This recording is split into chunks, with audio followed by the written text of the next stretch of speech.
It is 3:47 in the morning on March 14th, 2026, and I have not slept. I have been sitting at this desk for the last 4 hours with my Bible open, three different commentaries spread out beside me, and a legal pad covered in notes that I keep going back and rewriting because what I am finding in these texts is not letting me rest. And I want to be honest with you right from the start. I almost did not make this video, not because I was afraid of what people would say, not because I doubted what I was seeing in the scripture, but because the weight of it, the actual weight of what these passages are saying when you put them side by side, it stopped me. It physically stopped me. I sat back in my chair and I just stared at the ceiling for a long time, because this is not a vision I had. This is not something I dreamed. This is something I found in the text. And when you find something in the text, when the words themselves line up in a way that cannot be coincidence, when Daniel and Revelation and Matthew 24 and the writings of a man who sat under the direct teaching of the Apostle John all point to the same moment, you cannot explain that away. You cannot call that interpretation. You cannot call that opinion. The text says what it says. So let me tell you what I found, and let me tell you why tonight of all nights I believe God is opening a door. Not just any door, the last door. And I need you to understand what I mean by that before we go any further, because that phrase, the last door, is not something I invented. It comes directly from a passage in Revelation that most people read right past. And by the time we get to the end of this, you are going to see why that phrase is not poetic language. It is a precise theological statement about where we are right now in the prophetic timeline. But I am getting ahead of myself. Let me start with what woke me up tonight. I was reading in Revelation chapter 3, and I came to verse 8. And I have read this verse probably 100 times in my life. But tonight something stopped me at a word I had always glossed over. The verse says, "I know your works. Behold, I have set before you an open door, and no one can shut it." Now, most people read that and they think, okay, that is an encouragement. God is opening doors for us. That is a blessing, and they move on. But I did not move on tonight, because the Greek word used here for open is the word aniogmenon, and that word is in the perfect passive participle form, which means, in Greek grammar, it describes an action that was completed in the past, but whose effects are still ongoing in the present. The door was opened. It is standing open. But the perfect tense in Greek also carries an implication of finality. This is not a door that keeps being opened over and over. This is a door that was opened once, decisively, and is currently standing open. And the question the text is asking, the question that kept me awake tonight, is this: how long does it stand open before it closes? And that is when I went to Matthew 25, and I found the 10 virgins. And I found the door that shut. I need you to stay with me here, because this is where it starts to get very specific. In Matthew 25, verse 10, 5 of the virgins went in with the bridegroom to the wedding feast, and the door was shut. The Greek word there for shut is ekleista. It is aorist passive, which means it happened suddenly, completely, and it was done to them, not by them. The door did not slowly close. It did not give a warning creak. It shut. And the 5 who were not ready stood outside and said, "Lord, Lord, open to us." And he answered and said, "I do not know you." Now I want you to feel the weight of that for a moment. These were not strangers. These were not people who had never heard the name of the Lord. These were virgins. They were part of the wedding party. They had lamps. They had been waiting, but they were not ready. And the door shut. And here is what I found tonight that I cannot shake. When you cross-reference that passage with Revelation 3, verse 8, and then you bring in what Irenaeus of Lyon wrote in the 2nd century, a man who was personally discipled by Polycarp, who was personally discipled by the Apostle John himself, you get a picture of this moment in history that is so precise it feels like it was written for right now. And I mean right now. Not in a general sense, I mean March of 2026. I am going to walk you through 7 specific connections tonight. 7 things I found in the text that, when you line them up, form a pattern that is impossible to dismiss, and I am going to show you the original language at every step, because the English translations, and I say this with deep respect for the translators, the English translations soften things. They smooth out edges that were never meant to be smooth, and when you go back to the Hebrew and the Greek, you find a sharpness, a precision, a specificity that changes everything. Before I go any further, I need to ask you something, and I want you to answer me honestly in the comments right now.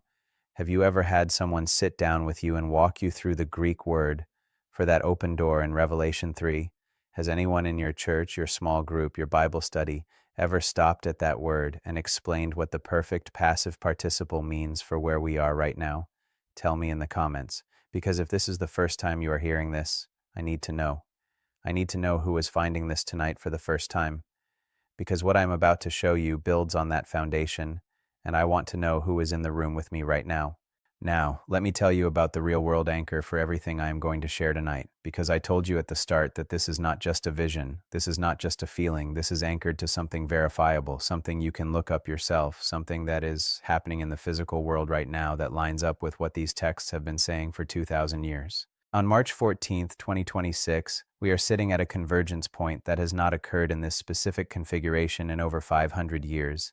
I'm going to explain exactly what I mean by that, but I need you to understand first that the biblical calendar, the Hebrew calendar, does not operate the way our Gregorian calendar operates. The Hebrew calendar is a lunisolar calendar. It tracks both the cycles of the moon and the cycles of the sun.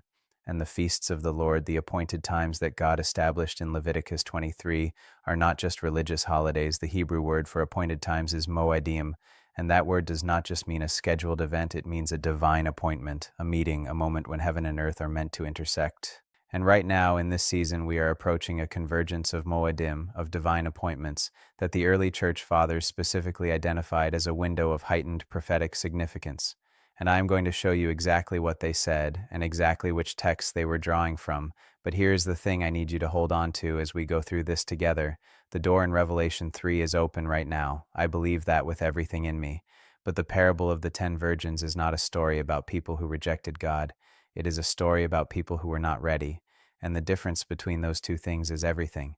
Because you can be in church every Sunday, you can know all the right words, you can have your lamp in your hand and still not be ready, and the door can still shut. That is what kept me up tonight, not fear for myself, fear for the people I love, fear for the people watching this right now who are going to hear what I am about to share and recognize themselves in the 5 who were not ready. And I'm genuinely praying right now as I record this, that this video finds every single one of those people before the door closes. So here is what we are going to cover tonight. 7 connections, 7 places where the text, the original language, the historical record, and the current moment in history all converge on the same point. And the 7th one, the final one, is the one I almost could not bring myself to say out loud.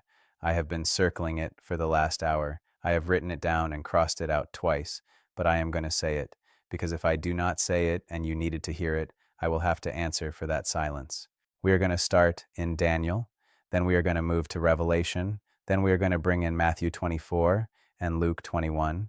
Then we are going to look at what Irenaeus wrote and what Hippolytus of Rome wrote in his commentary on Daniel, a commentary that most modern Christians have never read and that contains something so specific about this moment that when I first read it, I had to put the book down and just breathe. And then we are going to come back to Revelation 3 and the open door, and we are going to ask the question together that I believe God is asking every person watching this right now. Is this the last door I am opening for you?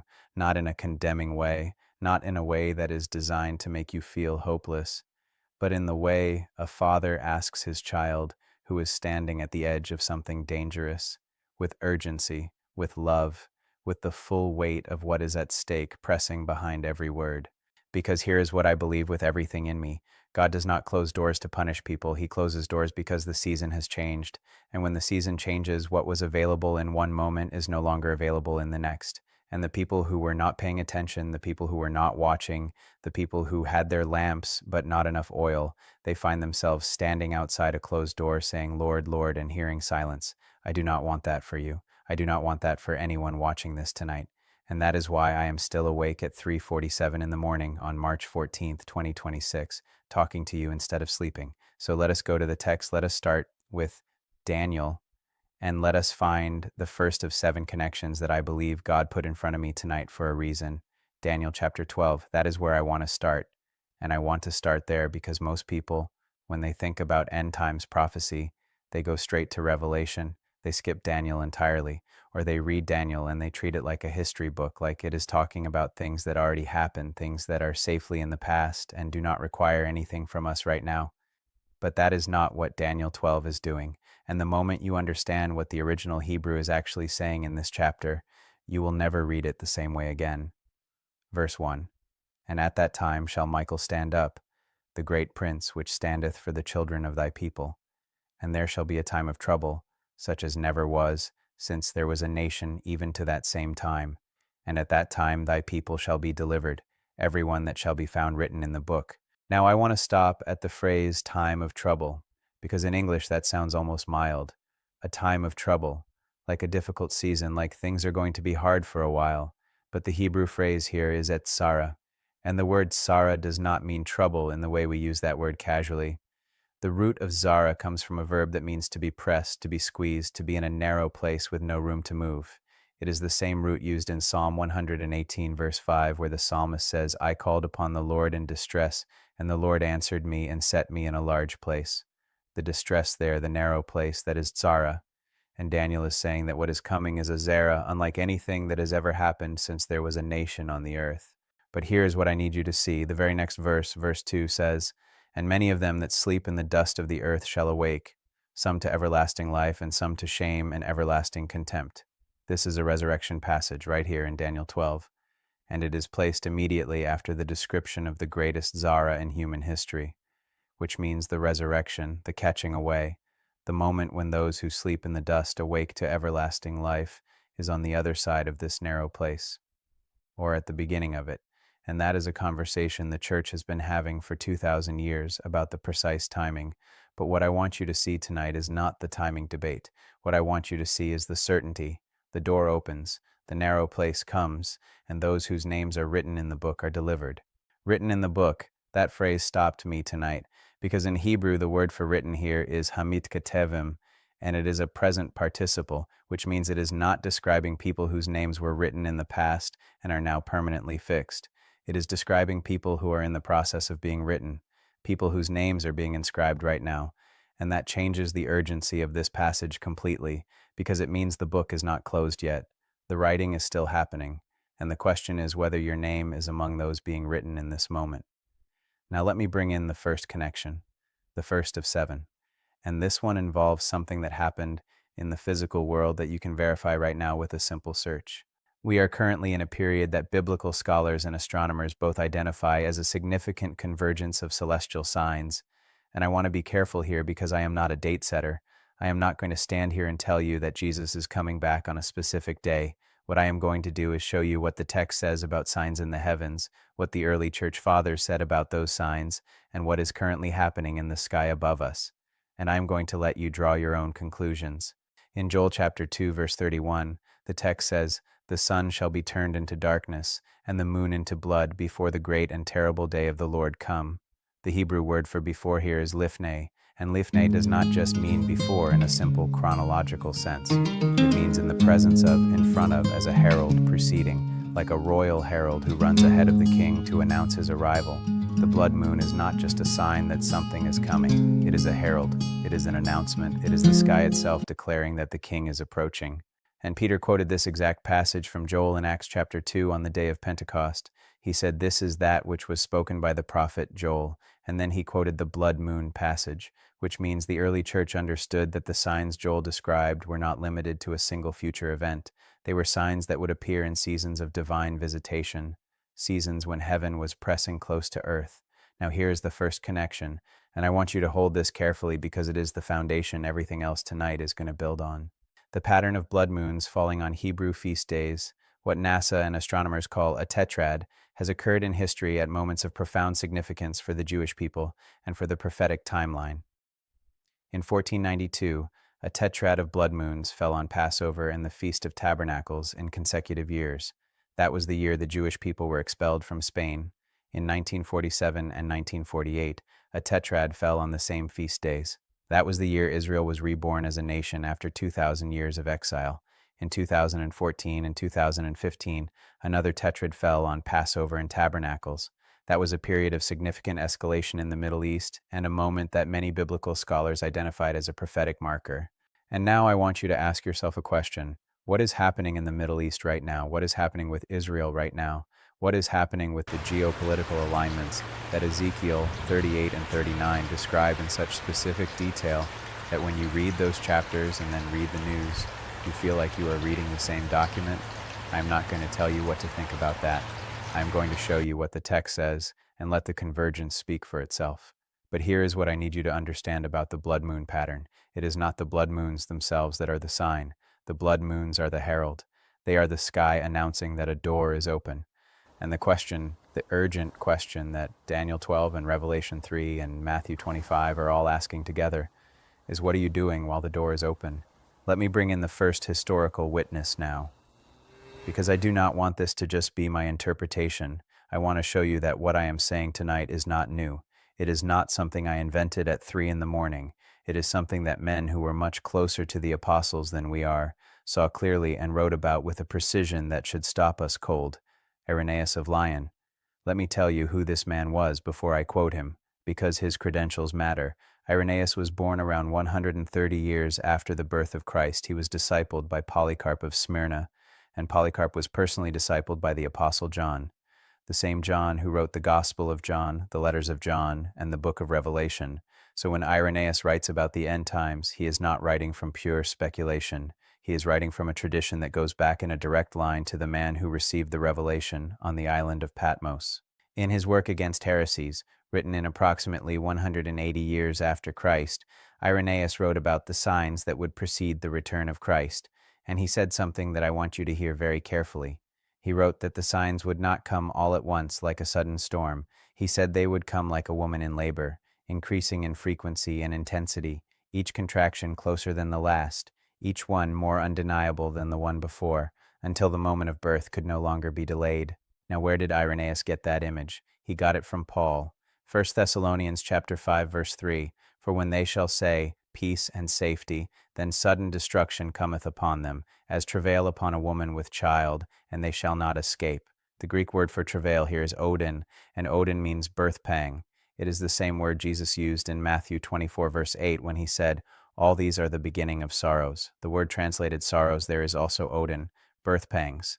And the thing about birth pangs is that they do not stop once they start. They increase, they intensify, and they end in one of two ways, either in birth or in death.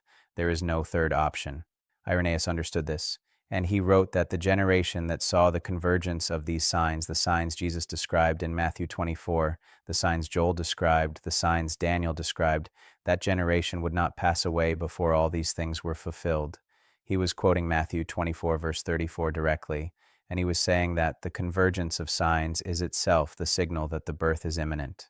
So let me ask you something before we go to the second connection, and I want you to answer this in the comments right now because I genuinely want to know. Has anyone ever walked you through what Irenaeus wrote about the birth pang pattern?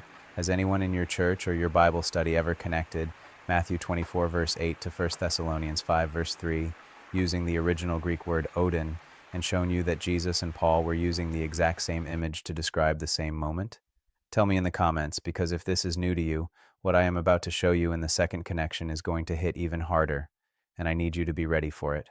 Because the second connection involves a passage in Ezekiel that most prophecy teachers skip entirely, and it involves a Hebrew word that, when you understand its full meaning, changes the way you read everything happening in the world right now. And it connects directly back to that open door in Revelation 3 in a way that I did not see coming when I sat down tonight. But once I saw it, I could not unsee it. And that is where we are going next. Ezekiel 38. I need you to open your Bible to this chapter if you have one nearby, because I am not going to just quote it to you. I am going to walk you through it line by line and show you something in the Hebrew that the English translation almost completely obscures. And when you see it, when you really see it, I think you are going to understand why I said earlier that what I found tonight felt like it was written specifically for this moment in history. Ezekiel 38 verse 2. Son of man, set thy face against Gog, the land of Magog, the chief prince of Meshech and Tubal, and prophesy against him.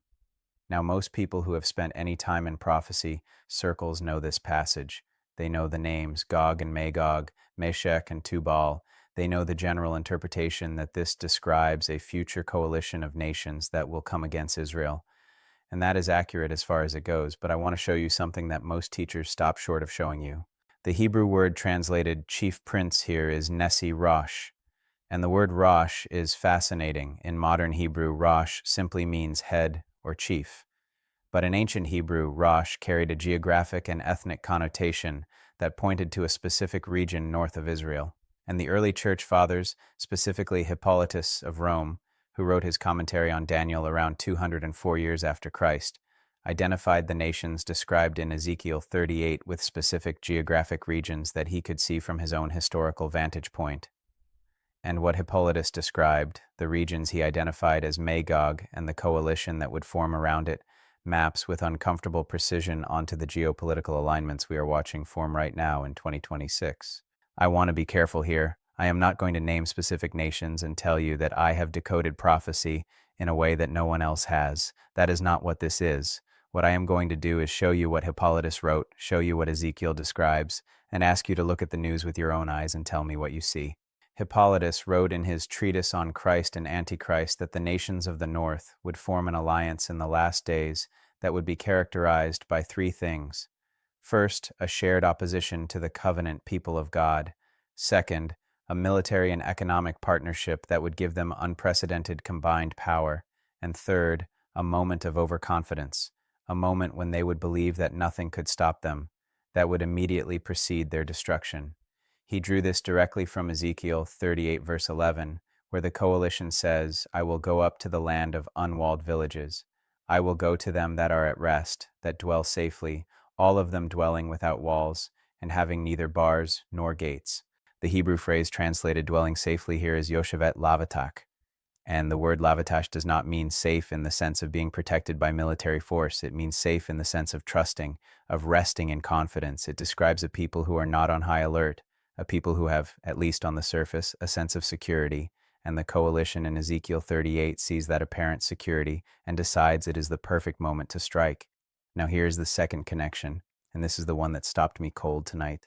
In 1 Thessalonians 5 verse 3, Paul says, When they shall say peace and safety, then sudden destruction cometh upon them. The Greek word for safety there is asphalia, and asphalia means security, stability, the absence of danger. It is the exact same concept as Lavatak in Ezekiel 38. When the world is saying peace and safety, when the surface appearance is one of security and stability, that is precisely the moment the coalition moves, and that is precisely the moment Paul says sudden destruction comes. These two passages, written centuries apart in two different languages by two different men, are describing the same moment from two different angles. Ezekiel is showing you the geopolitical picture. Paul is showing you the spiritual condition of the world at that moment. And when you lay them side by side, you get a complete picture of a world that looks stable on the surface, but is standing on the edge of something it cannot see coming. And now, I want to bring in the first numbered revelation of the 7 I promised you, because everything I've been building toward in the last few minutes is the foundation for what I'm about to show you. And I need that foundation to be solid before we go any further. Revelation number 1. The door in Revelation 3 is not just a metaphor for opportunity. It is a specific prophetic marker that the early church understood as a sign of the final season before the return of Christ. Let me show you why. In Revelation 3 verse 7, Jesus is speaking to the church of Philadelphia, and he introduces himself with a very specific description. He says, These things saith he that is holy, he that is true, he that hath the key of David, he that openeth, and no man shutteth, and no man openeth. Now the key of David, that phrase comes directly from Isaiah 22 verse 22, and in its original context it refers to the authority to grant or deny access to the presence of the king. The key of David is the key to the throne room. It is the key that determines who gets in and who does not, and Jesus is saying, I hold that key. I am the one who opens, I am the one who shuts. And no one can override my decision either way. When I open, it stays open. When I shut, it stays shut. And then in verse 8 he says, I have set before you an open door, present tense. Right now, the door is open, and no one can shut it. But the implication of the passage, the implication that becomes terrifyingly clear when you read it alongside Matthew 25, is that the one who opens is also the one who shuts, and the door that is currently open will not remain open indefinitely. Irenaeus saw this. He wrote about the Church of Philadelphia specifically in the context of the end times. He said that the open door represented a final season of grace, a final window of divine invitation, before the door of the age closed and the judgment began. And he connected it directly to the parable of the 10 virgins. The door that shut in Matthew 25 and the door that is open in Revelation 3 are the same door. One passage shows it open, the other shows it shut. And the question is which side of that door you are on when the transition happens. Now let me give you Revelation number 2, because this one involves something in the original Greek of Revelation that I have never heard taught from a pulpit, and I have been in church my entire life. In Revelation 3 verse 10, Jesus says to the church of Philadelphia, Because thou hast kept the word of my patience, I also will keep thee from the hour of temptation, which shall come upon all the world, to try them that dwell upon the earth. Now the phrase kept the word of my patience, in Greek that is Eteriezas ton logon tes hupomones mo, and the word hupomone is the key. In English, it is translated patience, but hupomone does not mean passive waiting. It does not mean sitting quietly and enduring. The word comes from two Greek roots, hupo, meaning under, and meno, meaning to remain or to abide. Hupomone means to remain under, to stay in position under pressure, to not move from your post even when everything around you is pressing you to abandon it. This is not the patience of someone waiting for a bus. This is the patience of a soldier who holds his position under fire. It is the patience of a watchman who does not leave his post even when the night is long and nothing seems to be happening. And Jesus is saying, because you have held your position, because you have remained under the pressure without moving, I will keep you from the hour that is coming upon the whole world. And here is what I need you to hear. The word translated keep here, I will keep thee, is the Greek word tereo, and tereo means to guard, to watch over, to preserve. It is the same word used in John 17, verse 15, where Jesus prays to the Father, I pray not that thou shouldest take them out of the world, but that thou shouldest keep them from the evil. The same word, the same concept, divine preservation in the midst of what is coming.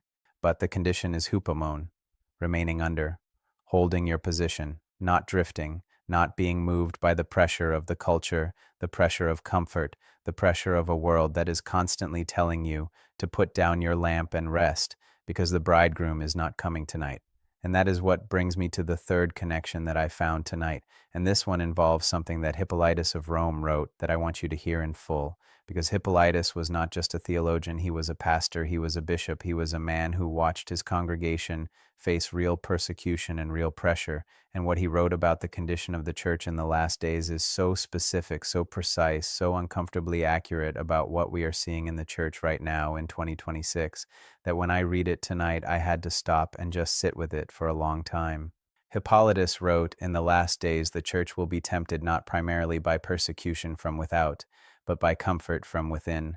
The greatest danger to the watching church will not be the sword of the enemy, it will be the pillow of ease. The lamp will not be extinguished by a storm, it will simply run out of oil because no one thought to refill it. He was writing about the 5 foolish virgins. He was writing about a church that had the form of readiness without the substance of it, lamps in hand, no oil. And he was writing this in the 3rd century. He was warning a church that was still under Roman persecution about a future condition that he could see coming, a condition where the church would be so comfortable, so settled, so at ease, that it would stop watching, stop waiting, stop refilling. And I want to ask you something right now, and I want you to be honest with yourself as you answer it. Not honest with me, honest with yourself. When was the last time you refilled?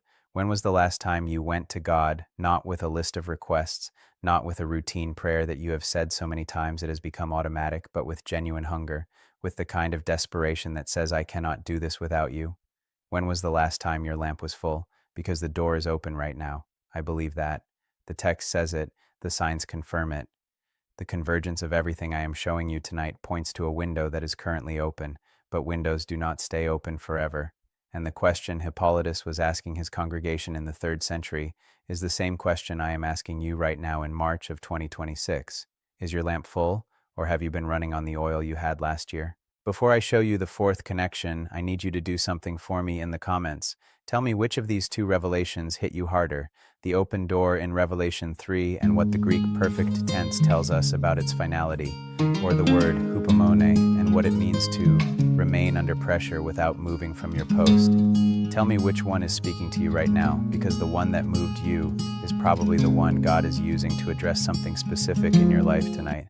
And what comes next in this sequence builds directly on whichever one that is.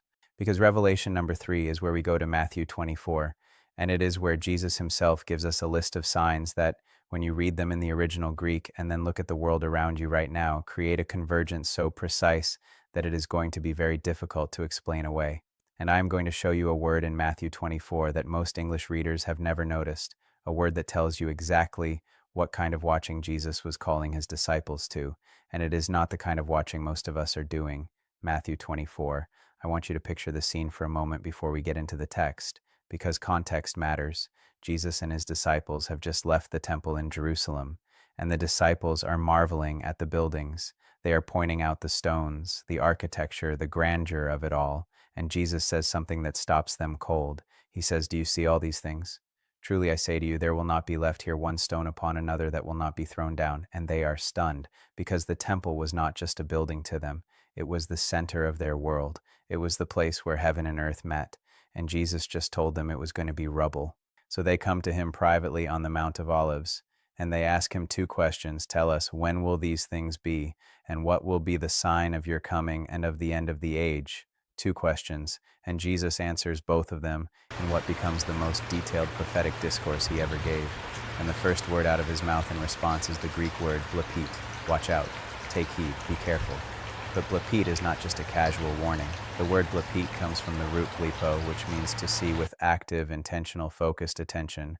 It is not the kind of seeing you do when you glance at something. It is the kind of seeing a watchman does when he is scanning the horizon for something specific. It is deliberate, it is sustained, it is purposeful. And Jesus uses this word, or variations of it, multiple times throughout Matthew 24. He is not just telling his disciples to be generally aware, he is telling them to actively, intentionally, deliberately watch for specific signs. And then he gives them the list: nation rising against nation, kingdom against kingdom, famines, earthquakes in various places, pestilences. These are the beginning of birth pangs. Remember that word Odin, birth pangs, the beginning of the contractions. And then he goes further: persecution of believers, false prophets arising, the love of many growing cold, the gospel being preached to all nations, and then the abomination of desolation standing in the holy place. Now I want to stop at one specific phrase in this list, because it is the one that most people read past without understanding what Jesus was actually saying. In verse 12, Jesus says, "And because lawlessness will be increased, the love of many will grow cold." The Greek word translated lawlessness here is anomia, and anomia does not just mean breaking rules. The word comes from a, meaning without, and nomos, meaning law. But in the biblical context, nomos does not just refer to civil law or even the Mosaic law in a narrow sense. It refers to the divine ordering of things, the structure that God built into creation, the moral and spiritual framework that holds everything together. Anomia is the condition of a world that has decided it does not need that framework anymore, a world that has declared itself the author of its own moral reality. A world that has looked at the divine ordering of things and said, we will define this ourselves. And Jesus says that when anomia increases, when that condition spreads and intensifies, the love of many will grow cold. The Greek word for grow cold is sucho, and suko means to breathe, to blow, to cool by blowing air across something. It is the image of a fire that is not being fed, a fire that is slowly losing heat, not because someone poured water on it, but because no one is adding fuel. The love grows cold gradually, imperceptibly, until one day you reach for the warmth that used to be there and find that it is gone. And I want to ask you something very direct right now. Is your love cold? Not gone, not dead, just cold. Is the fire that used to burn in you when you first encountered God, when you first understood what He did for you, when you first felt the weight of His presence, is that fire still burning at the same intensity? Or has it cooled? Not because you walked away, not because you rejected Him, but because the anomia of the world around you has been blowing across it for so long that it has slowly, quietly, almost imperceptibly lost heat. Because that is what Jesus is describing in Matthew 24, verse 12. Not apostasy, not dramatic rejection, just cold, just the gradual cooling of a love that was once warm. And he is saying that this condition, this widespread cooling of love, is one of the signs that the birth pangs are intensifying. Now here is revelation number 3, and this is the one that connects Matthew 24 to what is happening in the world right now in a way that I find almost impossible to dismiss. Jesus says in Matthew 24, verse 37, "As were the days of Noah, so will be the coming of the Son of Man." The days of Noah. Now most people hear that and they think, okay, widespread wickedness, people ignoring God, business as usual while judgment is coming. And that is accurate, but I want to show you something specific about the days of Noah that most teachers do not spend enough time on, because the text in Genesis 6 does not just describe wickedness in general terms. It describes a specific kind of wickedness, a specific condition. And when you understand what that condition was, and then you look at the world in 2026, the convergence is startling. Genesis 6, verse 5, "And God saw that the wickedness of man was great in the earth, and that every imagination of the thoughts of his heart was only evil continually." The Hebrew word translated imagination here is yetzer, and yetzer means the formed thing, the shaped thing, the thing that has been deliberately crafted. It comes from the same root as the word used when God formed man from the dust of the ground, yatsar, to form, to shape, to deliberately construct something.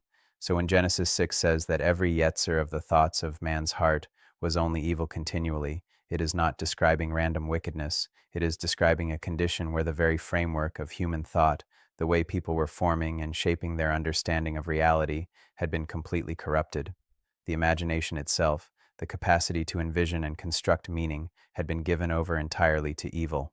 And now I want you to think about what is happening in 2026 with artificial intelligence. With the technology that is now capable of generating images, voices, entire realities that never existed, with the systems that are now shaping the way billions of people receive information, form opinions, construct their understanding of what is real and what is not. I am not saying that technology itself is evil. I am saying that the capacity to shape the yetzer, the imagination, the formed thought of an entire civilization has never been more concentrated, more powerful, or more disconnected from the divine ordering of things than it is right now. And Jesus said, "As were the days of Noah, so will be the coming of the Son of Man." Now let me give you Revelation number 4, because this one involves a pattern in history that I want you to see clearly, a pattern that has repeated itself at specific intervals and that, when you map it against the Hebrew calendar and the prophetic timeline, creates a sequence that Hippolytus of Rome described in his commentary on Daniel with a precision that should make every one of us sit up straight. Hippolytus wrote that the prophetic timeline of Daniel, specifically the 70 weeks of Daniel 9, established a pattern of divine intervention that would repeat in compressed form in the last days. He called it the principle of prophetic recapitulation, the idea that the patterns God established in history would echo and intensify as the end approached, like the birth pangs. Each contraction is a recapitulation of the one before it, but stronger, closer, more undeniable. And when you look at the history of Israel through this lens, the pattern becomes visible. The destruction of the first temple in 586 years before Christ, the destruction of the second temple in 70 years after Christ, both on the same day of the Hebrew calendar, the 9th of Av, Tisha B'Av, the same date, 556 years apart, the same day, the same pattern, recapitulating. And then in 1492, the expulsion of the Jewish people from Spain, on the 9th of Av, again, the same date, the same pattern, echoing across the centuries with a precision that cannot be explained by coincidence. And then 1948, the rebirth of Israel as a nation, not on the 9th of Av this time, but on the 14th of May, which on the Hebrew calendar was the 5th of Iyar.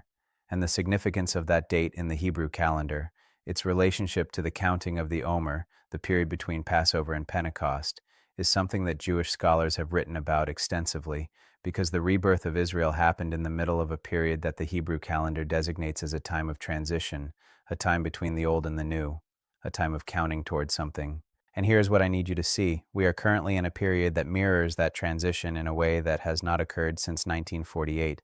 The geopolitical conditions around Israel right now, the alignments forming in the nations surrounding her, the internal pressures within Israeli society, the international pressure regarding Jerusalem and the Temple Mount, all of it is converging in a pattern that Ezekiel 38 describes with specific detail. And Hippolytus said that when you see the nations aligning in the pattern Ezekiel described, you are watching the final recapitulation begin. I need you to hit the like button right now. I know that sounds like an interruption, but listen to me. What I just walked you through, the connection between the days of Noah and the Yetzer, the pattern of Tisha B'Av repeating across centuries, the alignment of Ezekiel 38 with what we are watching in the news right now. There are people in your life who need to see this tonight, not next week, tonight. Puts this in front of someone who is searching for exactly this right now, someone whose lamp is running low and who does not even know it yet. Hit it, not for me, for them, now. Let me tell you about the contrasting figures I keep seeing in the text, because every time I read through the prophetic passages, I notice that they always present two kinds of people. Not good people and bad people, not believers and unbelievers, but watchers and sleepers, people who saw the signs and responded, and people who saw the same signs and explained them away. Noah saw the signs. He had never seen rain. He had never seen a flood, but God told him what was coming, and he built the ark. And the text says in Genesis 6, verse 22, "Thus did Noah. According to all that God commanded him, so did he. He did not debate it. He did not wait for more confirmation. He did not say, 'Let me see how this develops before I commit.' He built the ark, and then there were the people around him who watched him build, who heard him warn, who had access to the same information, and who explained it away. Every single day for 120 years, they had the opportunity to respond, and they did not. Not because they were dramatically wicked, not because they were monsters, but because the sun kept rising, the crops kept growing, life kept going on, and the door of the ark stood open, and they did not go in, until the day Noah went in, and the Lord shut him in. Genesis 7, verse 16. The Lord shut him in, not Noah, not the animals, the Lord. The same one who holds the key of David, the same one who opens and no man shuts, the same one who says in Revelation 3, I have set before you an open door. He shut the door of the ark, and 8 people were inside, and everyone else was outside. And then the rain came. I want you to sit with that image for a moment, because it is not a comfortable image. It is not meant to be. It is meant to create in you the same urgency that I felt at 3:47 this morning when I was reading these passages and the connection started forming, and I realized that the door of the ark and the door of Revelation 3 and the door of Matthew 25 are all the same door, described from different angles, in different centuries, by different writers, but pointing to the same moment. And the question is not whether the door will close. The text is clear that it will. The question is whether you are inside or outside when it does, and that question is not rhetorical. It is the most practical, most urgent, most immediately relevant question you will face today. Not someday, today, because the door is open right now, and the one who holds the key is watching, and he is asking you something. I want to tell you something personal before we get to Revelation number 5, because I think it matters for what I am about to share, and I think it will help you understand why this particular connection hit me the way it did tonight. I grew up in church. I have been reading the Bible my entire life. I have sat under good teachers, serious teachers, men and women who loved the Word and taught it faithfully, and I thought I knew Matthew 24. I thought I knew Revelation 3. I thought I knew the parable of the 10 virgins. I had heard sermons on all of these passages. I had read commentaries. I had studied them in Bible college, and I thought I understood what they were saying. But tonight, at somewhere around 2 in the morning, I was reading through these passages again, and I came to a word in Matthew 24, verse 42, that I have read 100 times, and something made me stop. Something made me go back to the Greek, and what I found there, what I found in that single word changed the way I understand this entire chapter, and I think it is going to change the way you understand it too. The verse says, Watch therefore, for you do not know on what day your Lord is coming. The word translated watch here is gregoreo, and gregoreo means to be awake, to be alert, to be in a state of wakefulness as opposed to sleep.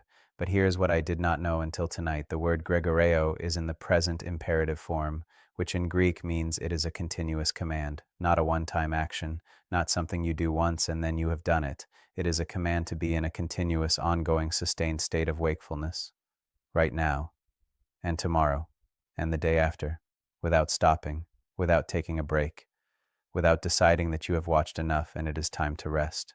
And the reason that matters, the reason that stopped me cold tonight is that the opposite of gregoreo is kathudo, to sleep. And kathudo is exactly the word used in Matthew 25, verse 5, when the text says, As the bridegroom was delayed, they all became drowsy and slept, all of them, not just the foolish ones. All 10 virgins fell asleep, the wise ones and the foolish ones alike. They all stopped gregoreoing. They all stopped the continuous, sustained, present, imperative wakefulness that Jesus commanded in Matthew 24, verse 42, and they slept. And the difference between the wise and the foolish was not that the wise stayed awake and the foolish fell asleep. The difference was what they had prepared before they fell asleep. The wise had oil, the foolish did not, which means the preparation for the moment of the bridegroom's arrival had to happen before the sleeping, before the waiting, before the long, dark night of delay. The oil had to be in the lamp before the drowsiness came. And I want to ask you something right now that I need you to sit with, honestly, not defensively, not with the part of your mind that immediately starts constructing reasons why this does not apply to you. Just honestly. Do you have oil? Not did you have oil, not did you once have oil. Do you have oil right now? Is there something in you that is burning? Is there a genuine, living, active connection to the source of light that will sustain you through the night of waiting? Or have you been running on the oil you had last year, or 5 years ago, or the oil you had when you first came to faith and everything was new and burning and alive? Because here's what I found in the text tonight that I cannot get past. The foolish virgins did not lose their oil through dramatic sin. They did not pour it out deliberately. They They did not decide they did not need it anymore. They simply did not bring enough. They underestimated the length of the night. They underestimated how long the bridegroom would delay. And by the time he came, what they had was gone. And that is revelation number 5, and it is the one that I think is going to land the hardest for the most people watching this tonight. The crisis of the last days is not primarily a crisis of unbelief. It is a crisis of insufficient preparation among people who believe, among people who have lamps, among people who are part of the wedding party, among people who are waiting for the bridegroom. The crisis is not that they rejected him. The crisis is that they did not prepare adequately for the length and the darkness of the wait. And I want to bring in a voice here that I think is going to add a layer to this that you will not find in most modern teaching. Augustine of Hippo. Let me tell you who Augustine was before I quote him. Augustine lived from 354 to 430 years after Christ. He was the Bishop of Hippo in North Africa. He is one of the most significant theological minds in the history of the Church, respected deeply by both Catholic and Protestant traditions. His work, The City of God, is one of the foundational texts of Christian thought, and in his commentary on the parable of the 10 virgins, Augustine wrote something that I want you to hear very carefully. Augustine said that the oil in the parable represents not just faith and not just works, but the interior life, the hidden life, the life that exists between you and God in the secret place where no one else can see. He said that the foolish virgins had the outward form of readiness. They had lamps, they were present, they were waiting, but they had neglected the interior life. They had not cultivated the hidden relationship. They had not gone into the secret place and filled themselves with the presence of God. And when the moment came, the outward form was there, but the interior substance was gone. Augustine connected this directly to Matthew 6, verse 6, where Jesus says, "When you pray, go into your room and shut the door and pray to your Father who is in secret, and your Father who sees in secret will reward you." The Greek word for room there is tamion, and tamion means a storeroom, a place where things are kept, a place of reserves. And Jesus is saying that the secret place of prayer is not just a place of communication, it is a place of storage, a place where you build up reserves, where you fill the lamp, where you accumulate the oil that will sustain you through the long, dark night of waiting. And Augustine's point, the point that hit me so hard tonight when I read it in the context of everything else I was finding, is that the church in the last days would be full of people who had the outward form of faith without the interior substance, people who were present at the wedding, people who had lamps, people who knew the right words and the right songs and the right doctrines, but who had neglected the tamion, who had stopped going into the secret place, who had let the interior life grow thin and cold while the outward form remained intact. And I want to say something here that I say with genuine love and not with any desire to condemn anyone, because I include myself in this. I have had seasons in my own life where the outward form was present and the interior life was thin, where I was doing all the right things externally and the lamp was running low internally. And it was not dramatic. It was not a crisis moment. It was just the slow, quiet, almost imperceptible cooling that Jesus described with the word sucho in Matthew 24, verse 12. The gradual loss of heat, the fire still there, but burning lower than it should be. And I think there are people watching this right now who know exactly what I am describing, not because they walked away from God, not because they stopped believing, but because life got busy, because the demands of the world pressed in, because the anomia, the lawlessness, the dissolution of the divine ordering of things has been blowing across their fire for so long that it has cooled without them even noticing. And they are going through the motions, they are holding the lamp, but the oil is low. And God is saying tonight, through this passage, through this convergence of texts, through everything I have been showing you for the last hour, the door is still open, the lamp can still be filled, the tamion is still available, the secret place is still there, and He is inviting you back into it, not with condemnation, not with judgment, with the urgency of a bridegroom who is coming and who wants to find you ready. Now let me give you Revelation number 6, because this one involves a Hebrew word study in Daniel 12 that I have been building toward since the beginning of this video, and it is the one that connects everything we have been talking about, the open door, the oil, the birth pangs, the days of Noah, the alignment of nations, into a single coherent picture that I believe describes exactly where we are right now in March of 2026. Daniel 12 verse 4, "But thou, O Daniel, shut up the words and seal the book even to the time of the end. Many shall run to and fro, and knowledge shall be increased." Now, most people read that verse and they think, okay, that is describing the information age, people running around, knowledge increasing, the internet, technology, and that interpretation is not wrong, but it is incomplete. because the Hebrew phrase translated run to and fro is yashutu, and yashutu does not just mean physical movement. It comes from a root that means to rove about, to search, to go back and forth in a state of restless seeking. It describes people who are moving constantly but not arriving anywhere, searching frantically but not finding what they are looking for. And the word translated knowledge here is dat. And dat in Hebrew is not just intellectual knowledge. Dat is the word used for the deepest kind of knowing, the intimate knowing. The knowing that comes from genuine relationship and encounter. It is the same word used in Genesis 4 verse 1, where Adam knew his wife Eve. That kind of knowing, that depth of knowing. And Daniel is saying that in the time of the end, that will be increased. But the context, the people running to and fro in restless seeking, suggests that the increase of diet is not happening in the people who are running. It is happening in the text, in the revelation, in the unsealing of what was sealed. The knowledge is increasing in the word. And the question is whether people are stopping long enough to receive it. Because here's what I see in 2026. I see a world of people who are running to and fro with more access to information than any generation in human history. More content, more data, more voices, more noise. And yet the dot, the deep, intimate knowing of God, the kind of knowing that fills the lamp, the kind of knowing that sustains you through the long, dark night of waiting, that kind of knowing is rarer than it has ever been. Because dot requires stillness. It requires the tamion. It requires going into the secret place and shutting the door and being present with the one who is present with you. And the world is running too fast for that. The anomia is too loud for that. The yashutu, the restless to and fro, is consuming the time and the attention that dot requires. And I want to tell you something that I believe with everything in me.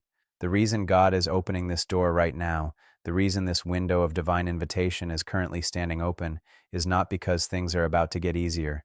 It is because things are about to get harder. The birth pangs are intensifying, the contractions are getting closer together, and the people who have not filled their lamps, who have not cultivated the dayat, who have not gone into the tamion and built up their reserves, those people are going to find themselves in the darkness of the long night with empty lamps and no way to refill them. And that is why I am still awake at this hour. That is why I could not sleep after I found these connections in the text, because I know people, I love people, and I know that there are people watching this right now who are running to and fro, who are busy and distracted and overwhelmed, who have lamps but not enough oil, and the door is open right now, and I do not know how long it stays open. I want to ask you something in the comments right now, and I want you to be honest. Which of these two things is speaking most directly to you tonight? The word gregoreo and the continuous command to be awake, or the word dat and the deep, intimate knowing that requires stillness? Tell me in the comments, because both of these are invitations. Both of them are God saying, I am here, the door is open, come back to the tamayon, come back to the secret place, come back to the oil, and I want to know which one is landing with you right now. Because what I am about to show you in the seventh and final revelation builds on whichever one of these is speaking to you. And it is the one I have been circling all night, the one I wrote down and crossed out twice, the one that I believe is the reason this video exists. And before I get there, I need you to understand something about the nature of last doors, because the phrase I used at the beginning of this video, the last door, is not just a dramatic title. It is a theological concept that runs through the entire biblical narrative, and understanding it is essential for understanding what I am about to say. Every significant moment of divine transition in the biblical narrative is preceded by a final invitation, a last door, a moment when God, in His mercy and His love and His absolute commitment to human freedom, makes one final appeal before the season changes, and what was available is no longer available. And I want to walk you through 3 of those moments before I give you the 7th revelation, because I need you to see the pattern. I need you to see that this is not something God does rarely or reluctantly. This is something He does consistently. It is part of His character. It is part of how He operates. And when you see the pattern, you will understand why I believe with everything in me that we are in one of those moments right now. The first last door was the door of the ark. We talked about this earlier. 120 years of warning, 120 years of Noah building and preaching and the door standing open. And then Genesis 7 verse 1. The Lord said to Noah, come into the ark, you and all your household, for I have seen that you are righteous before me in this generation. Come, not go, come. God was already in the ark. He was inviting Noah to come to where he already was. And then verse 16. And those that entered, male and female of all flesh, went in, as God had commanded him, and the Lord shut him in. The last door, closed by God Himself. and then the rain came. The second last door was the door of Egypt. When Moses stood before Pharaoh and delivered the 10 plagues, each plague was a last door. Each one was God saying, "This is your final opportunity to respond before the next level of consequence arrives." And Pharaoh hardened his heart again and again. And each time he hardened his heart, the text says something interesting. In some places it says Pharaoh hardened his heart, and in other places it says God hardened Pharaoh's heart. And theologians have wrestled with that tension for centuries, but here is what I see in the Hebrew. The word used when Pharaoh hardened his own heart is the word kavod, which means to make heavy, to make dull, to make unresponsive. And the word used when God hardened Pharaoh's heart is the word shazak, which means to strengthen, to make firm, to confirm. God was not creating a hardness that was not already there. He was confirming and strengthening a hardness that Pharaoh had already chosen.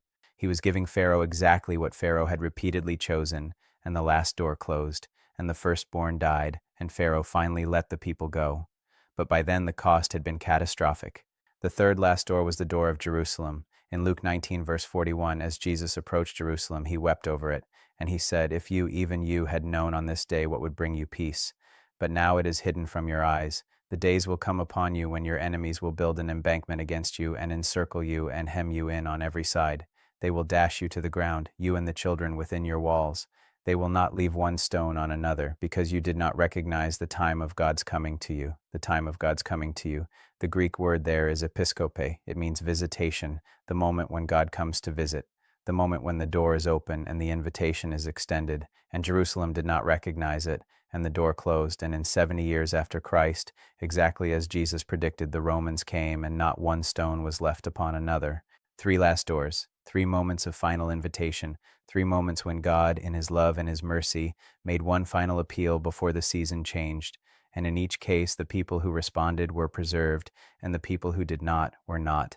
And now I want to give you the 7th revelation, the one I have been building toward all night, the one I wrote down and crossed out twice, the one that I believe is the reason this video exists, and the reason you are watching it right now.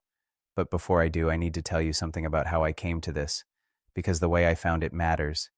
It was not a dramatic vision. It was not a dream. It was a moment of textual convergence that happened while I was sitting at my desk with my Bible and my commentaries and my legal pad.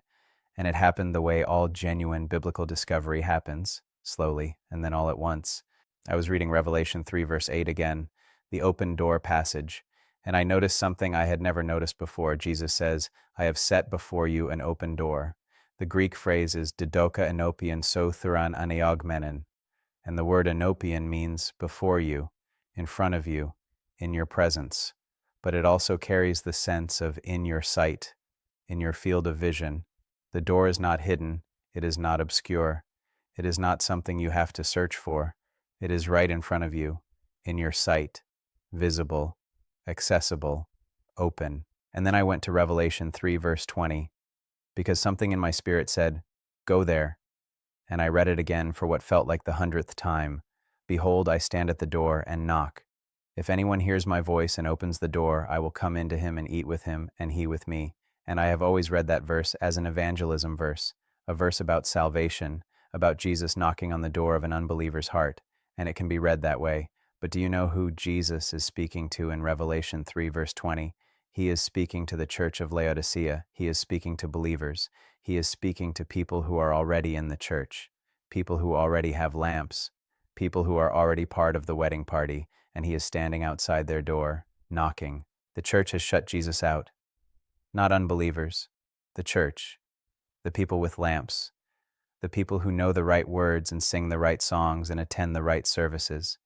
And Jesus is standing outside knocking, saying, "If anyone hears my voice and opens the door," if anyone, not everyone, if anyone, because not everyone in the church of Laodicea was going to hear, not everyone was going to open, but if anyone did, he would come in. And here is the 7th revelation, the one that stopped me cold, the one that I believe is the central message of everything I have been showing you tonight. The open door of Revelation 3, verse 8, and the knocking of Revelation 3, verse 20 are the same door, from 2 different sides. In verse 8, Jesus is holding the door open from the outside, inviting the church to come through. In verse 20, Jesus is knocking on the door from the outside, asking the church to let him back in. And both of these are happening simultaneously right now, in this moment, in this season. The door is open.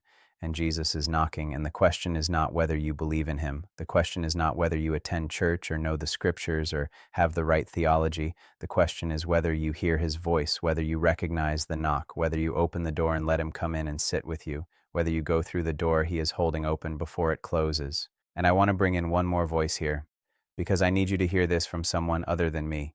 I need you to hear it from a man who is much closer to the source than I am, John Chrysostom. Let me tell you who he was.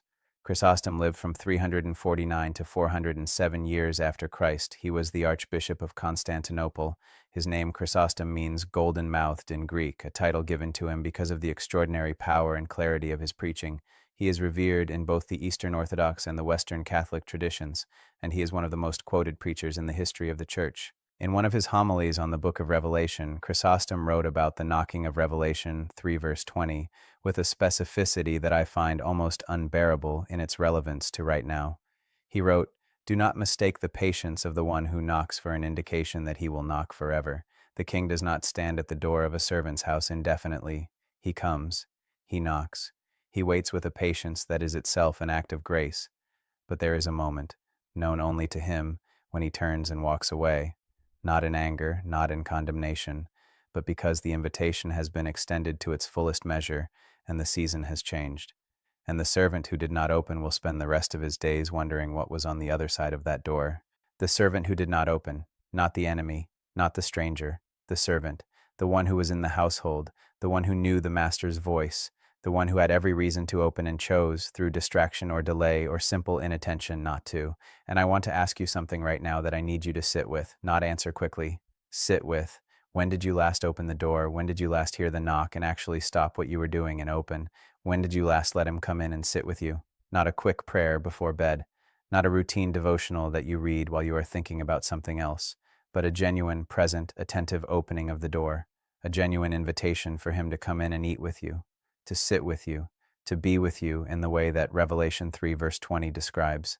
Because here is what I believe the text is saying about this moment in history.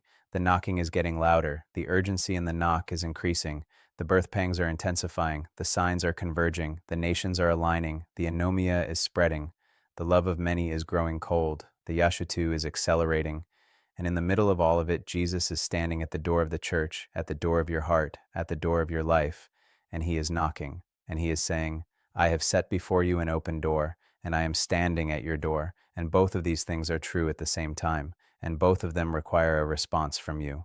Now I want to show you how all 7 of these revelations converge, because I have been building 7 separate threads tonight, and I want you to see the moment they all come together, because this is the moment that kept me awake.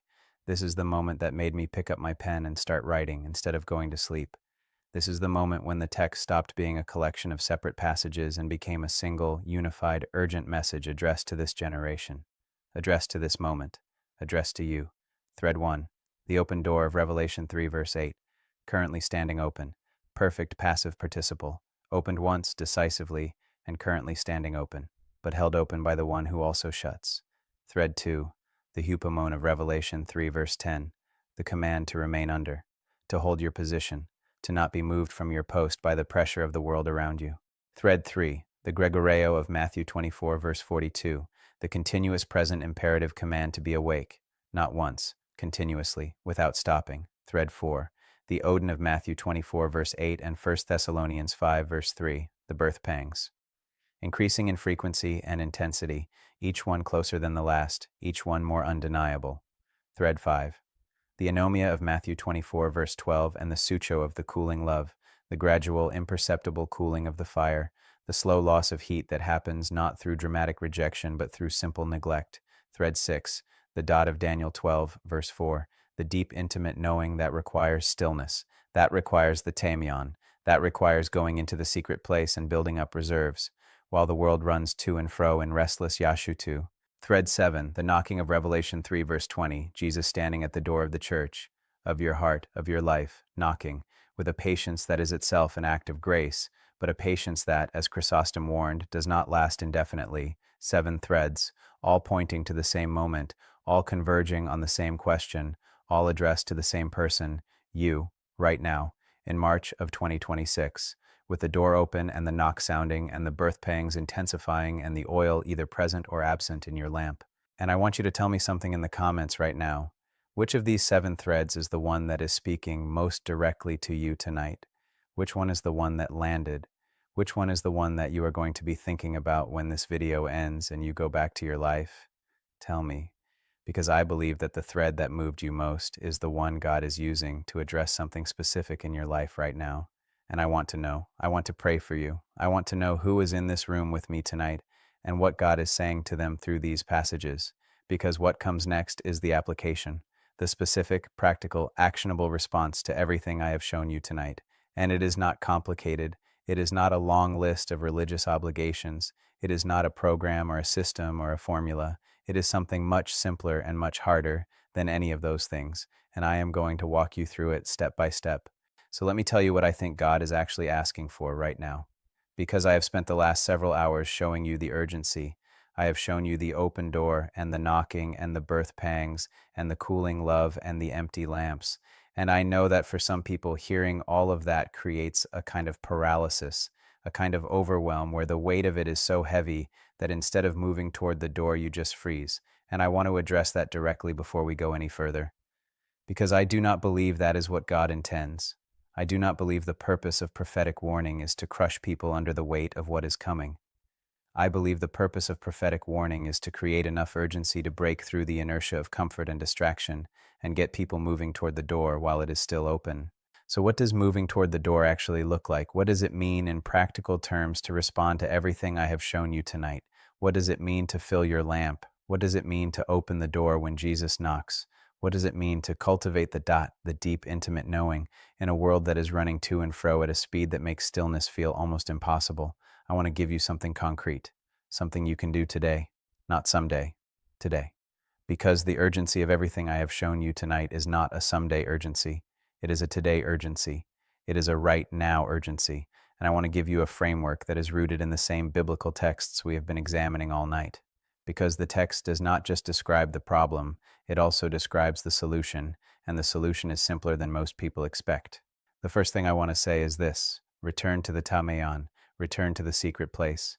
Augustine identified the oil as the interior life, the hidden life, the life that exists between you and God in the place where no one else can see. And Jesus said in Matthew 6, verse 6, "Go into your Tameon, your storeroom, your place of reserves, and shut the door and pray to your Father who is in secret. And your Father who sees in secret will reward you." The reward is not primarily external. The reward is the oil. The reward is the dot. The reward is the filling of the lamp that happens in the secret place when you are genuinely present with the one who is genuinely present with you. And I want to be specific about what this means, because I think a lot of people hear the phrase secret place and they think it means a longer quiet time, a more disciplined devotional routine, more minutes in the morning before the day starts, and those things are not wrong. But they are not what I am talking about. What I am talking about is the quality of the encounter, not just the quantity of the time. You can spend an hour in the Tamion and never actually open the door. You can go through the motions of prayer and Bible reading and never actually let him in. And you can spend 15 minutes in genuine, present, attentive, open-hearted encounter with God and come out with your lamp full. The question is not how long you spend in the secret place. The question is whether you are actually there when you are there, whether the door of your heart is open, whether you are listening as much as you are speaking, whether you are receiving as much as you are requesting, whether the encounter is genuine or whether it is routine.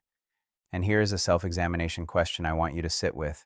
When you pray, are you talking to God or are you talking at God? Is there a genuine two-way quality to your time with Him? Is there space in your prayer for Him to speak?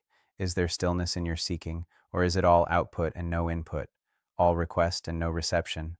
All words and no listening? Because the dot, the deep intimate knowing, is not primarily something you produce, it is something you receive. It is something that happens to you when you are still enough and present enough and open enough for it to happen, and the world is doing everything it can to prevent that stillness. The anomia, the dissolution of the divine ordering of things, is loud.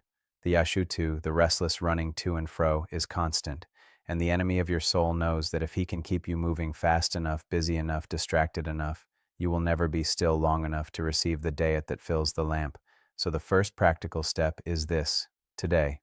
Not tomorrow. Today. Find your tamion.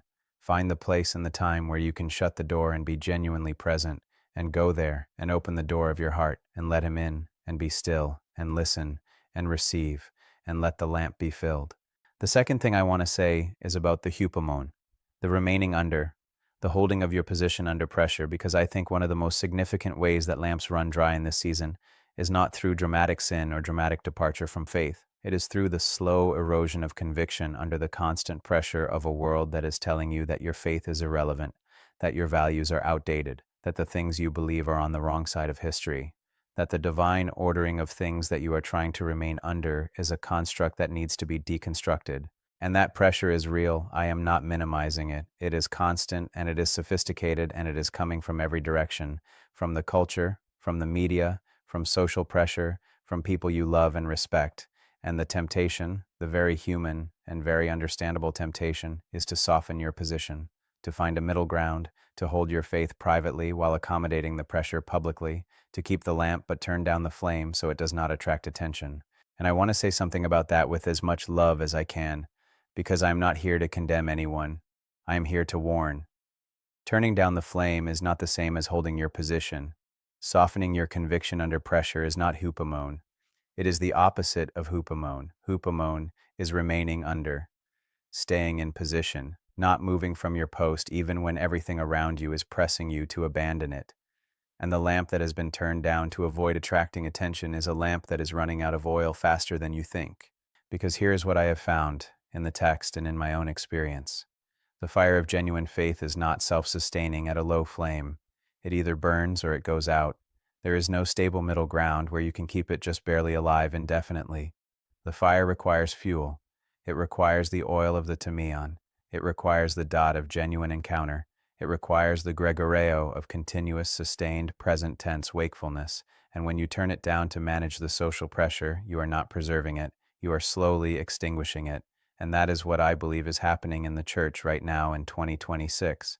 Not dramatic apostasy, not mass rejection of faith, just a slow, quiet, almost imperceptible turning down of the flame, a gradual accommodation to the pressure of the anomia, a slow drift from the hupomone of remaining under to the comfort of finding a position that requires less courage and less cost. And God is saying tonight, through this open door, through this knock, through this convergence of texts and signs and historical patterns, enough. Come back, return to the tamion, refill the lamp, hold your position. The night is long, but it is not over, and the bridegroom is coming, and I want to find you ready. Now I want to address something that I know some people are feeling right now, because I have been in enough conversations about these things to know that there is a response that comes up consistently when people hear this kind of message. And the response is, I have heard this before. I have heard the urgency before. I have heard the signs before. I have heard that this is the moment before, and the bridegroom has not come yet, and life has gone on, and I have adjusted my expectations, and I have settled into a kind of comfortable waiting that does not require the intensity you are describing. And I want to respond to that with something from the text, because the text addresses this response directly. 2 Peter chapter 3, verse 3 and 4. Knowing this first, that there shall come in the last days scoffers, walking after their own lusts, and saying, where is the promise of his coming? For since the fathers fell asleep, all things continue as they were from the beginning of the creation. The scoffers of 2 Peter 3 are not atheists. They are not enemies of the faith. They are people who were once watching and waiting, and who, because of the delay, have settled into a kind of theological fatigue that expresses itself as skepticism about the urgency of the moment. And Peter's response to them is not condemnation, it is a reminder. Verse 8. But beloved, be not ignorant of this one thing, that one day is with the Lord as 1,000 years, and 1,000 years as one day. The Lord is not slack concerning his promise, as some men count slackness, but is longsuffering toward us, not willing that any should perish, but that all should come to repentance. The delay is not evidence that the door is not closing. The delay is evidence of the long-suffering of God. The delay is God holding the door open longer than anyone expected. The delay is the patience of the one who knocks, the patience that Chrysostom said is itself an act of grace. And the appropriate response to the delay is not to settle into comfortable waiting. The appropriate response is to use the time of the delay to fill the lamp, to cultivate the dot, to return to the tamion, to hold the hupomone, to keep the gregoreo, to be ready when the delay ends and the bridegroom arrives. Because the delay will end, the text is clear about that. The birth pangs will reach their climax, the contractions will become continuous, and the birth will happen, and the door will close, and the question of whether you are inside or outside will be settled. Not by your theology, not by your church attendance, not by your knowledge of prophecy, but by whether your lamp was full when the moment came. You already know who needs to hear this. Their face came into your mind while I was reading those passages from Second Peter. Someone you love who has settled into theological fatigue. Someone who used to burn and now just smolders. Someone who has the lamp but has stopped refilling it. Someone who is running to and fro in the Yashutu of this world and has not been still enough to receive the dot in a long time. Send this to them, not tomorrow, tonight. Because what I have shown you about the convergence of these signs is not something they should find out about after the door is closed. Be the person who wakes them up. Be the person who says, I found something in the text tonight that I need you to see. Be the watchman on the wall. Because that is what Ezekiel 33 verse 6 says.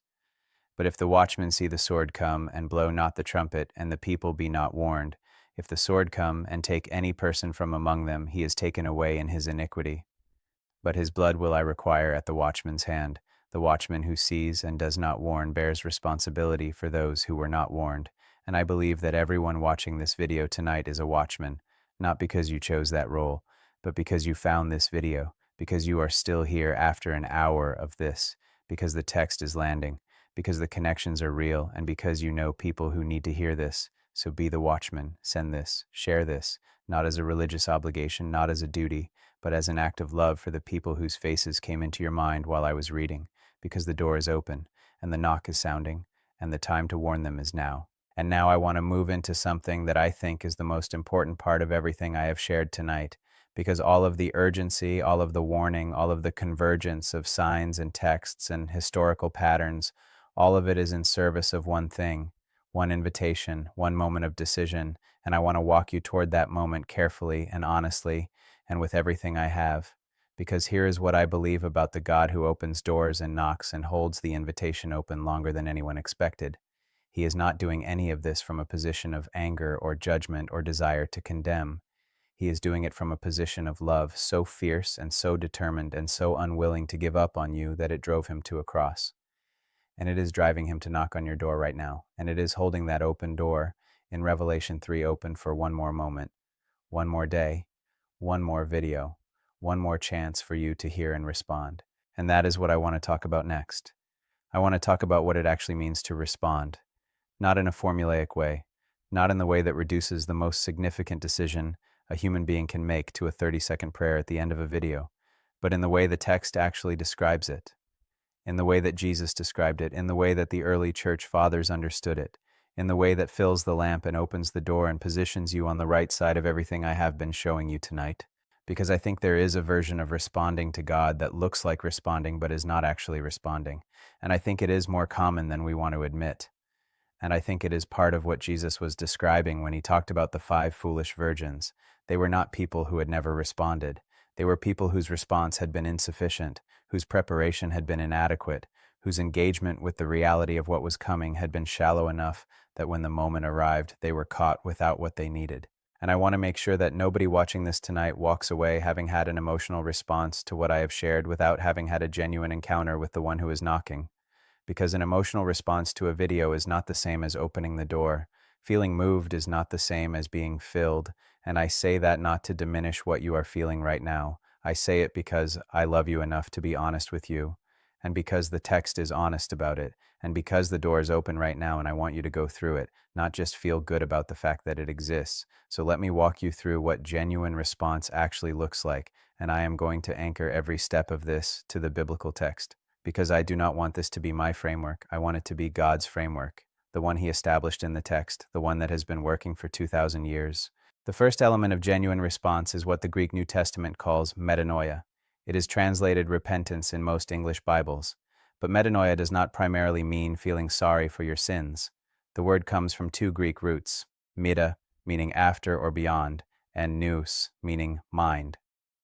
Metanoia means a change of mind, a fundamental reorientation of the way you think, a turning of the nous, the mind, in a new direction, away from the self-directed, self-defined, self-sufficient orientation that the anomia of the world produces, and toward the divine ordering of things, toward the framework that God built into creation, toward the yetzer, the formed thought, being reformed by the word and the presence of God rather than by the noise and the pressure of the world.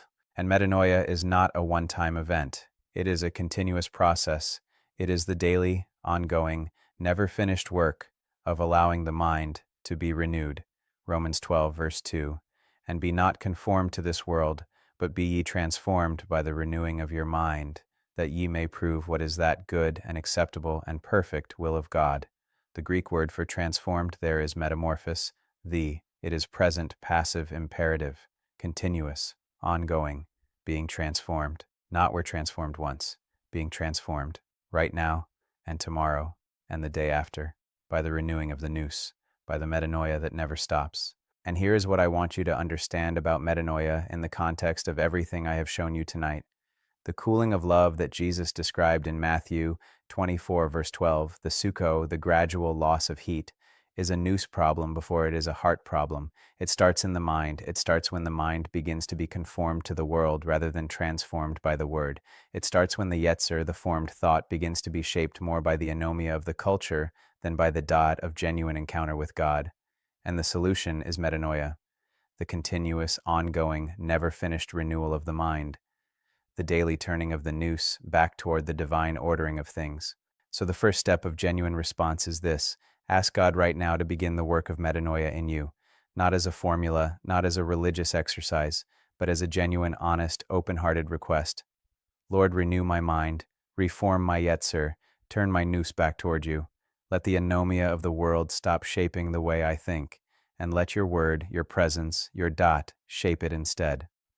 The second element of genuine response is what the text calls ekdoche. It is translated expectation or waiting in most English Bibles, but ekdoche carries a specific quality of waiting that is different from passive endurance. The word comes from the root ekdechomai, which means to receive out of, to take from, to accept what is being offered.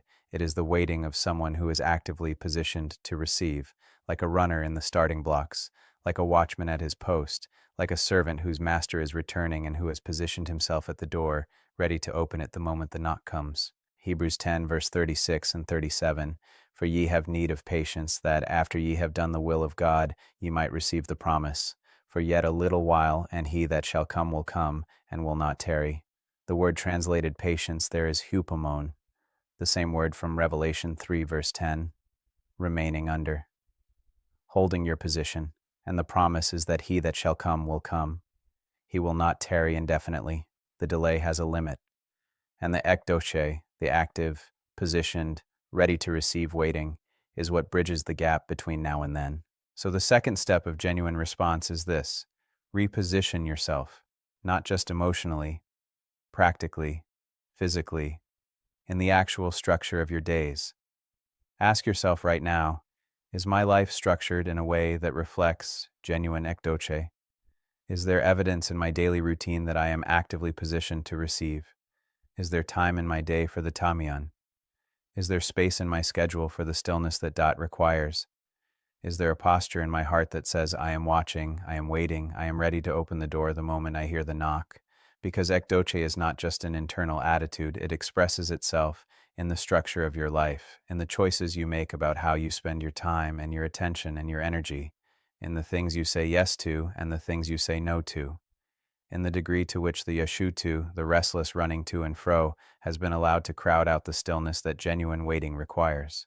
And I want to be honest with you about something here, because I think this is where a lot of people get stuck. The practical restructuring of your life to reflect genuine ekdoche is costly. It requires saying no to things that are not bad in themselves, but that are consuming the time and the attention that genuine waiting requires. It requires a willingness to be countercultural in a very specific way, not in a dramatic, performative, look at how holy I am way, but in the quiet, daily, unglamorous way of someone who has decided that filling the lamp matters more than filling the schedule, that the tamion matters more than the timeline, that the dot matters more than the data.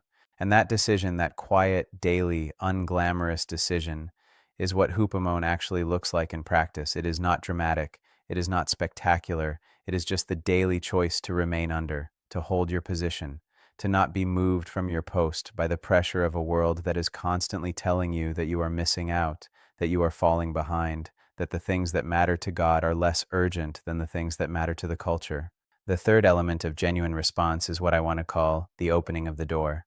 And I am drawing this directly from Revelation 3, verse 20. If anyone hears my voice and opens the door, I will come into him and eat with him, and he with me. The opening of the door is the act of genuine, present, attentive surrender, not the surrender of defeat, not the surrender of someone who has run out of options, but the surrender of someone who has finally understood that the one knocking is better than anything on the inside of the closed door, that his presence is worth more than the comfort of the familiar, that eating with him, sitting with him, being genuinely in his company is the thing that fills the lamp and renews the nous and produces the hupomone and sustains the gregoreo.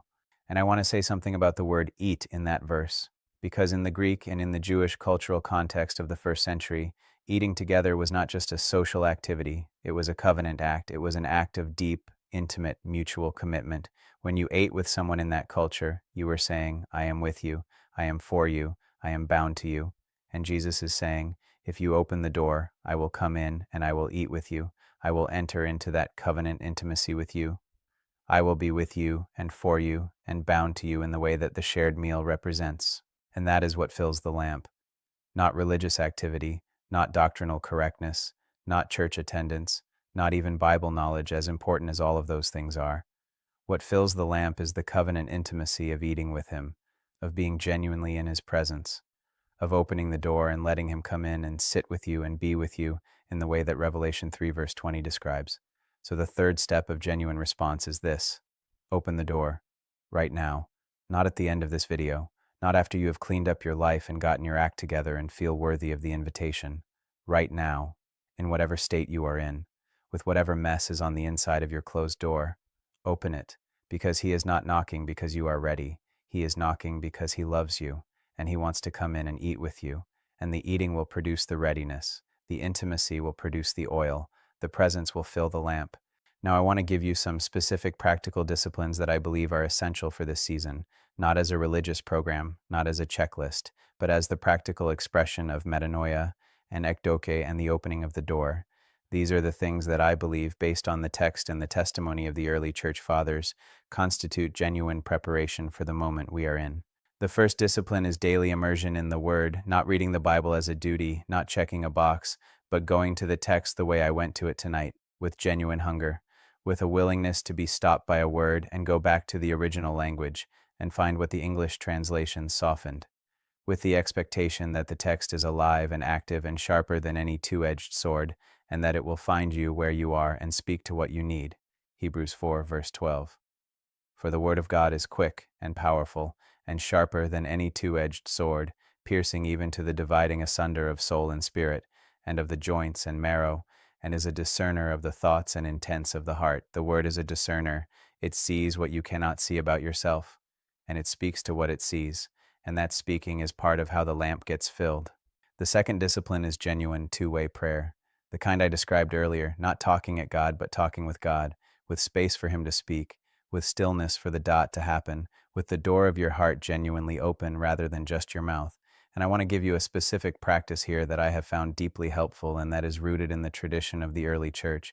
It is the practice of what the Desert Fathers called hesychia, stillness, the deliberate cultivation of interior quiet in the presence of God, not the absence of thought, not the emptying of the mind that some Eastern practices describe, but the stilling of the restless yashutu of the inner life, the quieting of the noise, the turning of the full attention of the nous toward the one who is present and waiting and listening and receiving. The third discipline is community and accountability, because the hupomone, the remaining under, is not meant to be done alone. The early church did not practice their faith in isolation. They gathered, they ate together, they prayed together, they held each other accountable to the Gregoreo, they reminded each other of the signs, they kept each other's lamps filled by the shared life of genuine community. And Hebrews 10 verse 25 says, not forsaking the assembling of ourselves together, as the manner of some is, but exhorting one another, and so much the more as ye see the day approaching. So much the more as you see the day approaching. The closer the day gets, the more essential the community becomes, not less, more. And I want to ask you something before we go to the next section. Is there someone in your life who knows where your lamp is right now? Is there someone who has permission to ask you the hard questions? To ask you when you last went to the Tamion? to ask you whether the fire is burning or cooling, to ask you whether you are holding the hupomone or drifting. Because if there is not, that is something that needs to change. Today, not someday. Today. Subscribe right now and turn on notifications, because what I am going to go into in the next video in this series goes deeper into what the early church fathers wrote about the specific disciplines of preparation for this season. I am still working through what Origen wrote about the interior life and what it means to be genuinely ready, and when that video comes, you need to be here for it. Because what Origen says about the condition of the lamp and the nature of the oil is something that I have never heard taught in a modern church context, and it is going to change the way you approach everything I have shared with you tonight. Subscribe now so that when I release it, it finds you, because the investigation is not over. Tonight was the convergence of the 7 threads. What comes next is the deeper dive into the preparation, and you cannot afford to miss it.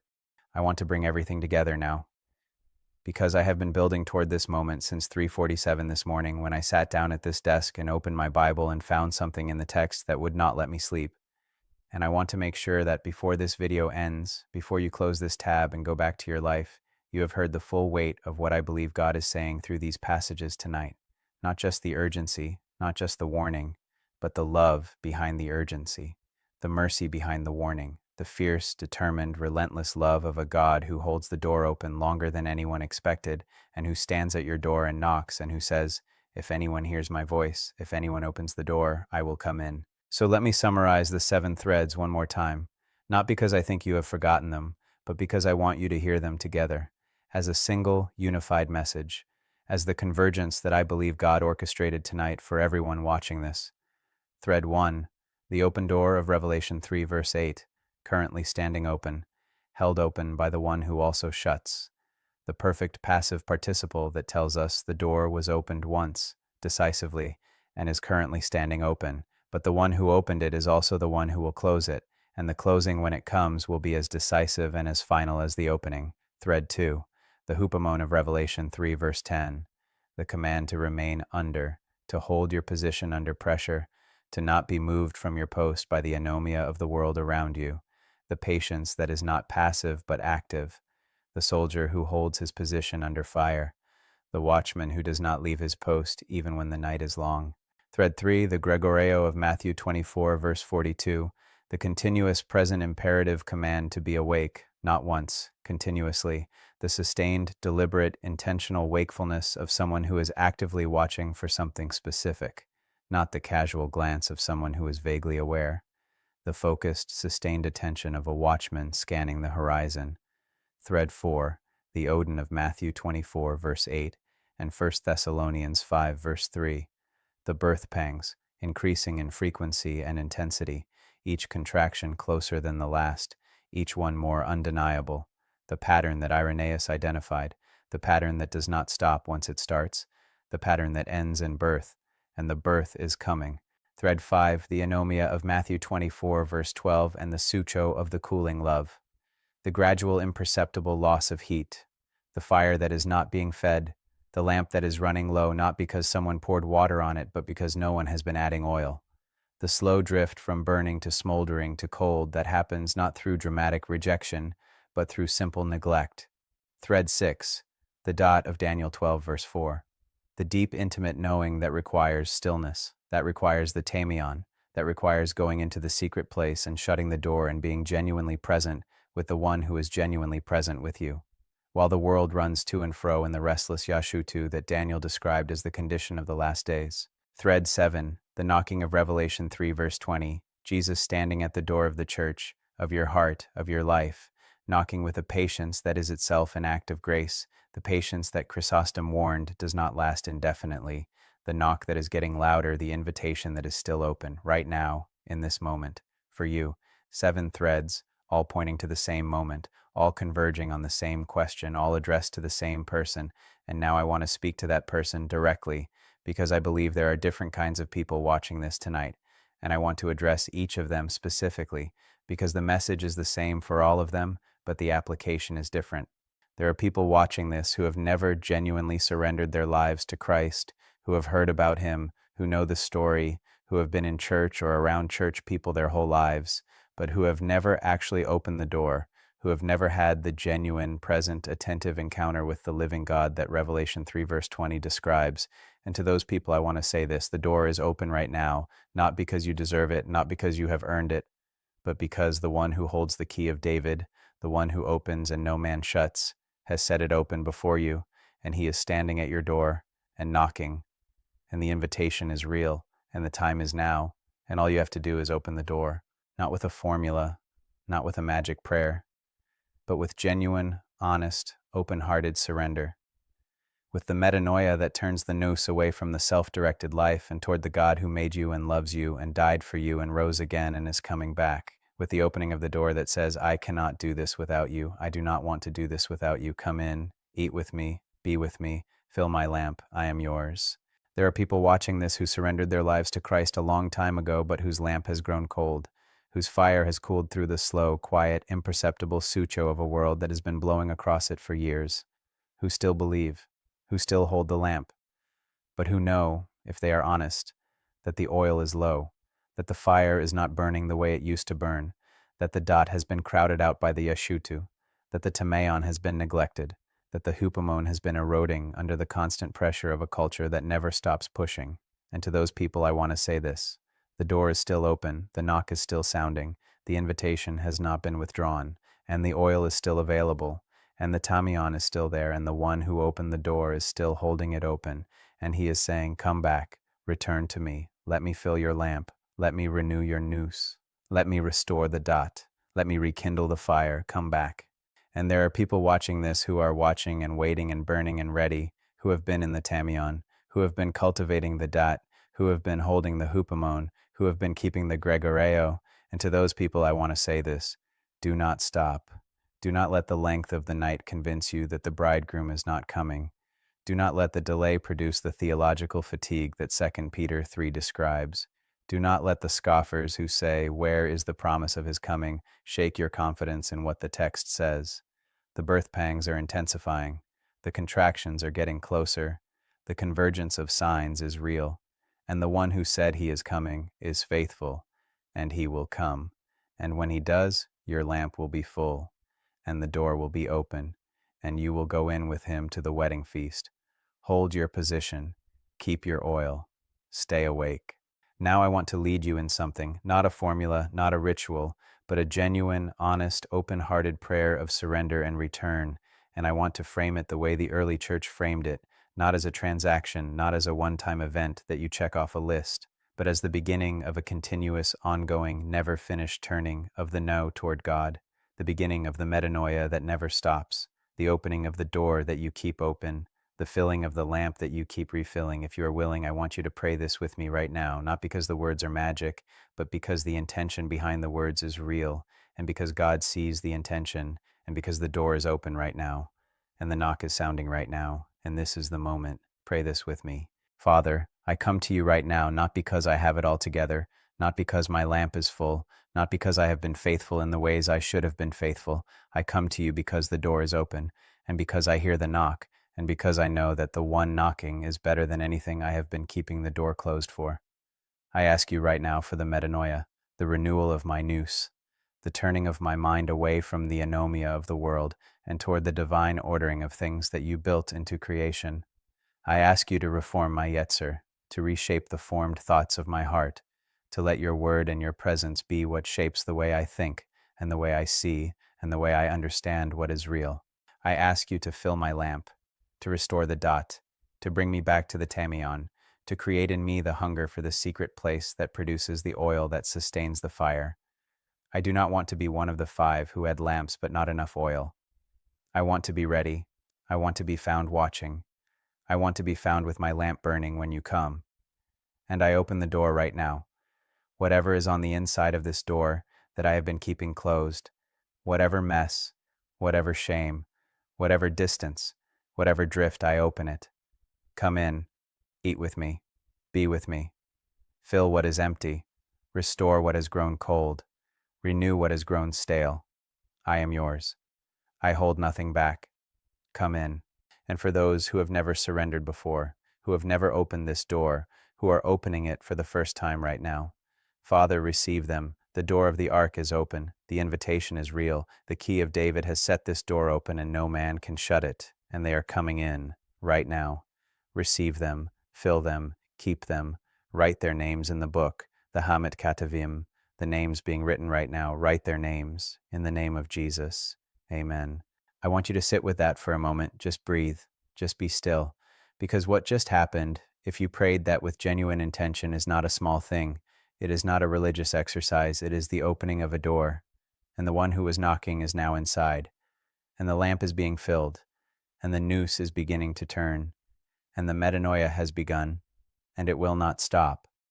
Because the one who began a good work in you is faithful to complete it. Philippians 1 verse 6.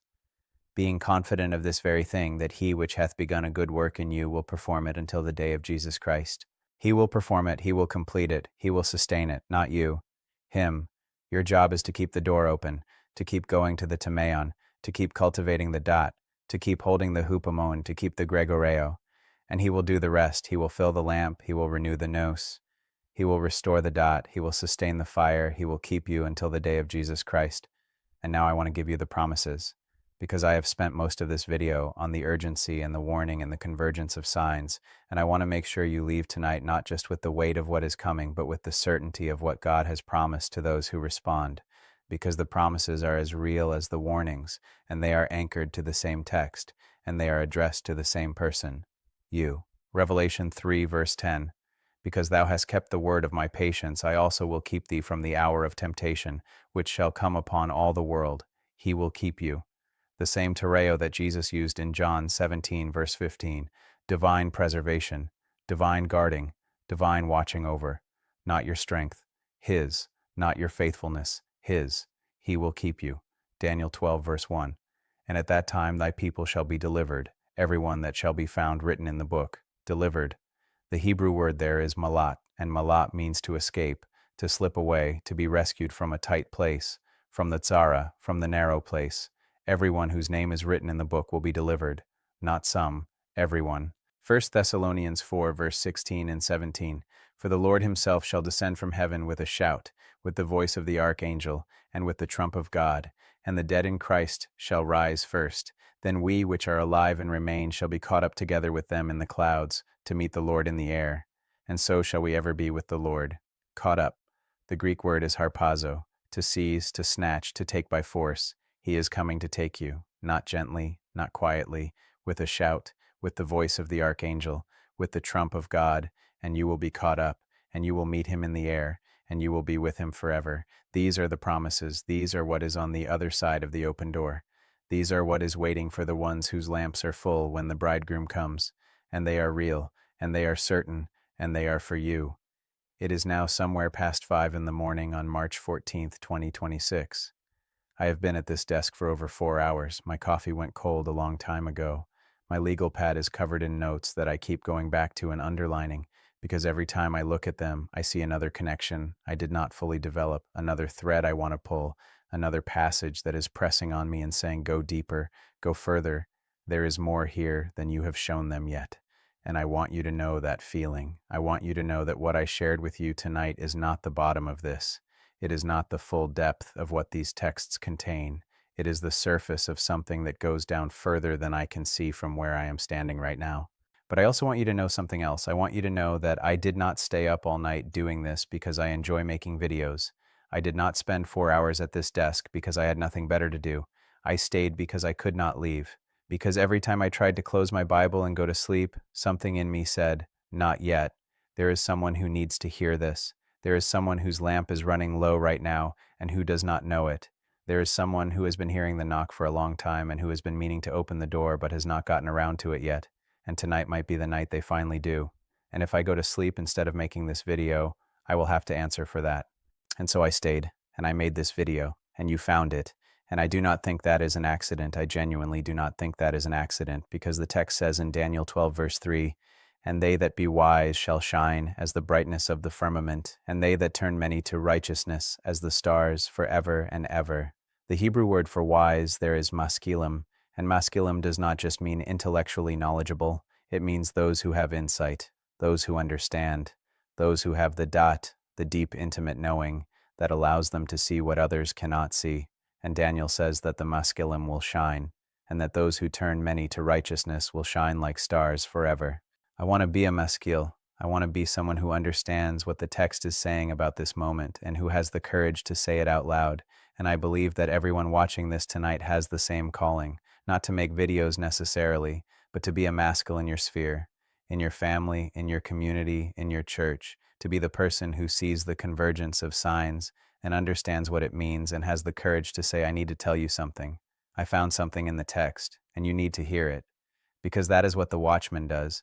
That is what Ezekiel 33 describes. The watchman sees the sword coming and blows the trumpet, not because he enjoys delivering hard news, not because he wants to be the one who was right, but because he loves the people in the city, and he cannot stay silent while they sleep. So, let me give you the final restatement of everything I have shown you tonight, because I want it to be clear. I want it to be something you can carry with you, something you can come back to, something you can share with the people whose faces came into your mind while I was reading these passages. The door in Revelation 3 verse 8 is open right now. The perfect passive participle tells us it was opened once, decisively, and is currently standing open. But the one who opened it is also the one who shuts, and the parable of the 10 virgins in Matthew 25 tells us that the door will close, suddenly, completely, with the finality of the aorist passive, and the question of whether you are inside or outside when it closes is the most urgent question you will face today.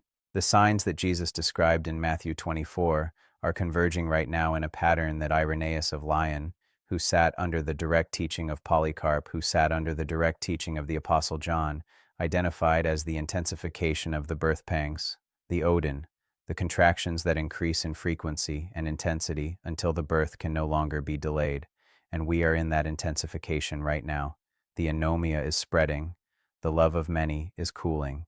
The nations are aligning in the pattern Ezekiel 38 describes. The Yeshutu of Daniel 12 is accelerating. And the Dayat, the deep intimate knowing that fills the lamp, is rarer than it has ever been in a world that has more access to information than any generation in history. And in the middle of all of it, Jesus is standing at the door of the church, at the door of your heart, at the door of your life, and he is knocking, with a patience that Chrysostom said is itself an act of grace, with a love that drove him to a cross, and that is driving him to knock on your door right now. And he is saying, if anyone hears my voice and opens the door, I will come into him and eat with him, and he with me. The door is open, the knock is sounding, the lamp can still be filled, the tamion is still available, the metanoia is still possible, the dayad is still accessible, and the one who holds the key of David is still holding the door open, right now, for you. And I want to ask you one final question before I let you go. Not a rhetorical question, a genuine question that I want you to sit with and answer honestly, not to me, to him, to the one who is knocking, to the one who is holding the door open, to the one who sees the Hamet Kadavim, the names being written right now in the book. Is this the last door he is opening for you? Not in a condemning way, not in a way that is designed to make you feel hopeless or afraid, but in the way a father asks his child who is standing at the edge of something dangerous, with urgency, with love, with the full weight of what is at stake pressing behind every word. Is this the last door? Is this the moment when the delay ends and the invitation reaches its fullest measure and the season changes? I do not know. Only he knows. Only the one who holds the key of David knows when the door closes. But I know this, the door is open right now, and the knock is sounding right now, and the oil is available right now, and the tamion is open right now, and the metanoia is possible right now, and the harpazo, the catching away, the moment when the Lord himself descends from heaven with a shout and the dead in Christ rise first, and we who are alive and remain are caught up together with them in the clouds to meet the Lord in the air. That moment is closer than it has ever been. And I want you to be ready for it. I want your lamp to be full when it comes. I want you to be among the masculim who shine like the brightness of the firmament. I want you to be among those whose names are written in the Hamet Ketevim. I want you to be inside when the door closes, not outside saying, Lord, Lord, inside, with him, at the wedding feast, forever. And that is why I stayed up all night. That is why I am still at this desk at 5 a.m. with cold coffee and a legal pad full of notes and a heart that is too full to sleep, because I love you, because God loves you, because the door is open, and because I believe with everything in me that you found this video tonight for a reason. Now, I want to say something to the church because I have been speaking primarily to individuals tonight, and I want to close by speaking to the body, to the community of believers, to the people who gather in the name of Jesus in churches and homes and small groups and online communities all over the world. Because the message of Revelation 3 is not just a personal message, it is a corporate message. It is addressed to the church, to the assembly, to the ecclesia. And the condition of the church in Laodicea that Jesus described in Revelation 3 verses 14 through 17 is not just a historical condition, it is a present condition. And I say that not to attack the church. I love the church, I am part of the church, but I love it enough to say what the text says. Jesus said to the church of Laodicea, I know your works, that you are neither cold nor hot. I would that you were cold or hot. So then because you are lukewarm, and neither cold nor hot, I will spew thee out of my mouth. The Greek word for lukewarm is klearos, and klearos describes water that has lost its temperature, water that was once hot and has cooled, or water that was once cold and has warmed, water that is no longer what it was meant to be, water that has settled into a comfortable middle temperature that is useful for nothing. And Jesus says, I would that you were cold or hot, either burning with genuine fire or honestly cold enough to know you need to be warmed, but not lukewarm, not the comfortable middle temperature that looks like faith from the outside but has lost the heat that makes faith useful, not the lamp that is still in your hand but no longer burning, not the form of godliness without the power thereof. That is 2 Timothy 3 verse 5. Having a form of godliness but denying the power thereof, from such turn away. And the remedy that Jesus offers to the Laodicean church is not a program. It is not a strategy. It is not a new approach to ministry or a better worship style or a more relevant message. It is the same remedy he offers to every individual. Verse 18, I counsel thee to buy of me gold tried in the fire, that thou mayest be rich, and white raiment, that thou mayest be clothed, and that the shame of thy nakedness do not appear, and anoint thine eyes with eye salve, that thou mayest see. Buy of me. Come to me. Get from me what you cannot get anywhere else. The gold tried in the fire, the genuine faith that has been tested and proven, the white raiment of righteousness that only he can provide, the eye salve that opens the eyes to see what the lukewarm church cannot see. And then verse 19, as many as I love I rebuke and chasten. Be zealous therefore and repent. The metanoia, the turning of the noose, the return to the fire, the refilling of the lamp. Be zealous. The Greek word is zeleu. It means to be hot, to boil, to burn with intensity. Be hot again, be burning again. Return to the fire, return to the tamion, return to the dot, return to the hupomone, return to the Gregoreo, and repent, and open the door, and let him come in and eat with you. This is the message of Revelation 3. This is the message of Matthew 24 and 25. This is the message of Daniel 12. This is the message of Ezekiel 38. This is the message of 1 Thessalonians 4 and 5. This is the message of every early church father I have quoted tonight. This is the message that has been in the text for 2,000 years, waiting for the generation that would need it most. And I believe that generation is us. I believe this moment is now. And I believe the door is open. And I believe the knock is sounding.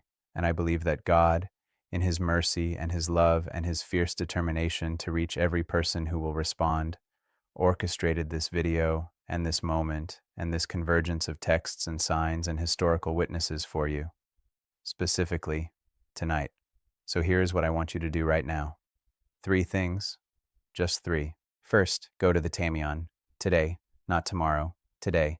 Find the place and the time and shut the door and be genuinely present with the one who is genuinely present with you. Let the lamp be filled. Let the dot happen. Let the metanoia begin or continue. Open the door and let him in. Second, tell someone. You already know who. Their face came into your mind at some point during this video. Send this to them. Not tomorrow, tonight. Be the watchman. Blow the trumpet. Be the maskil who turns many to righteousness and shines like a star forever.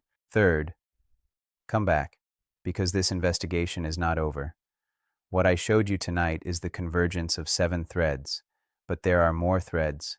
There is more in the text. There is more in the writings of the early church fathers. There is more in the Hebrew and the Greek that the English translations have softened. And I am going to keep going. I am going to keep sitting at this desk at 3 in the morning with my Bible and my commentaries and my legal pad. And I am going to keep bringing you what I find. Because the maskilim shine, and the ones who turn many to righteousness shine like stars forever.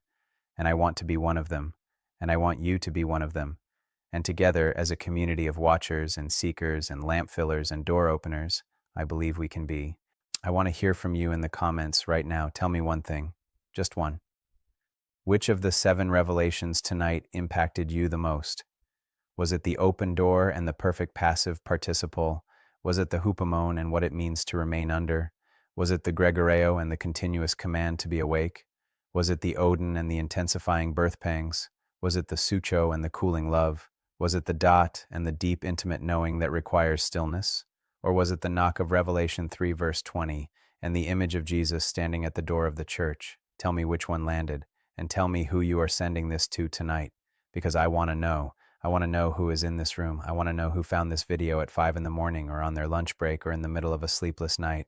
I want to know who the masculine are, because you are the ones who are going to shine. The door is open, the knock is sounding, the lamp can still be filled, and the one who holds the key of David is watching, and he is waiting, and he loves you with a love that drove him to a cross, and that is holding this door open right now for one more moment, one more day, one more video, one more chance. Do not waste it. This is the investigation, this is the convergence, this is the last door, and it is open right now for you.